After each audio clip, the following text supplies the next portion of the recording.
Section 5, disease and medical treatment. This is kind of one of my favorite sections. Very, very interesting. You can already see in the background, kind of gross, morbid. You see the cut in this guy's leg. There's a pan. I don't know what's going on. For this section, you want to look out for at least 3 different conditions in medieval towns that led to the smell of disease. To the spread of disease. What were some common diseases in medieval Europe? And what were some common practices or treatments used by medieval doctors?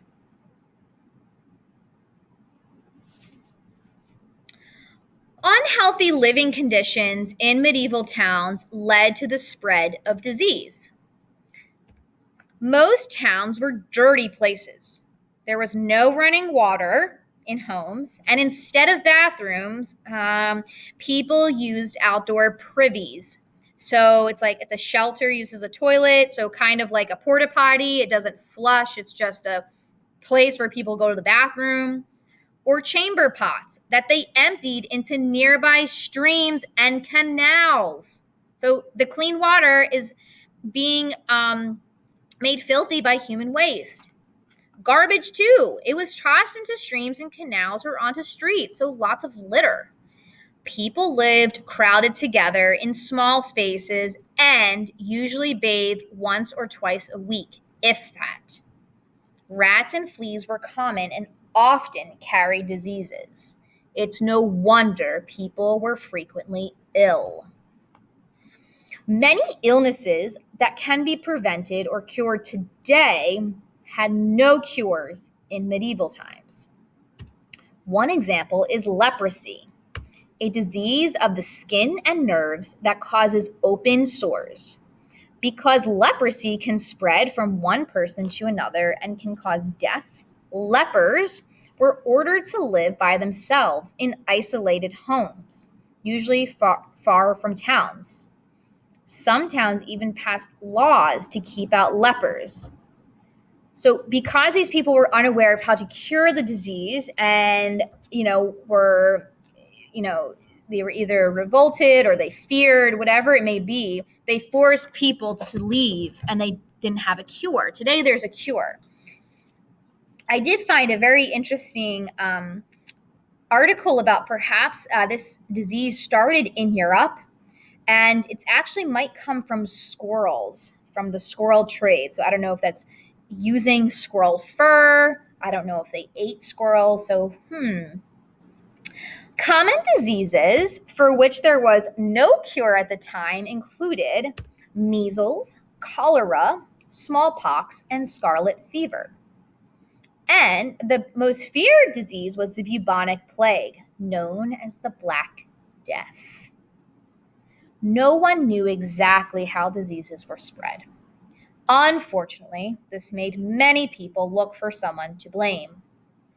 Again, for example, after an outbreak of illness, Jews were often a target of unjust anger and suspicion. They were sometimes accused of poisoning wells.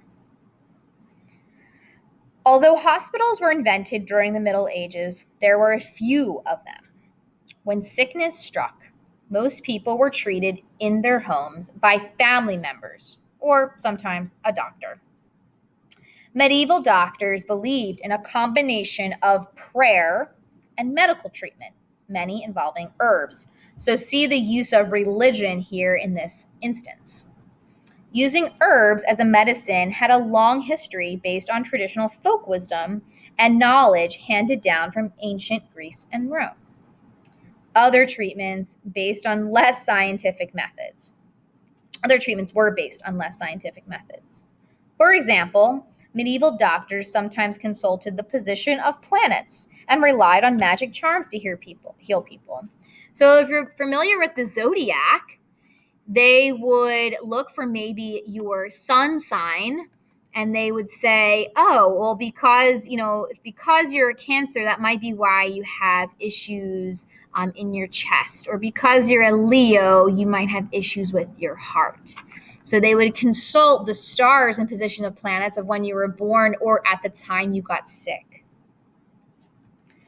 Another common technique was to bleed patients by opening a vein, just like shown in this picture, or applying leeches, a type of worm, to suck to the skin to suck out blood. Medieval doctors believed in this bloodletting helped restore balance to the body and spirit. Unfortunately, such treatments often weakened a patient further. Another thing I found was this chart, and this chart is actually different colors of urine that medieval doctors would use just to try to figure out different illnesses. And this is an example of just what an apothecary or doctor's office might have looked like. People are entering. You see they have broken legs, or this person has something on their arm. Here are some medicines. And that is the end of section 5.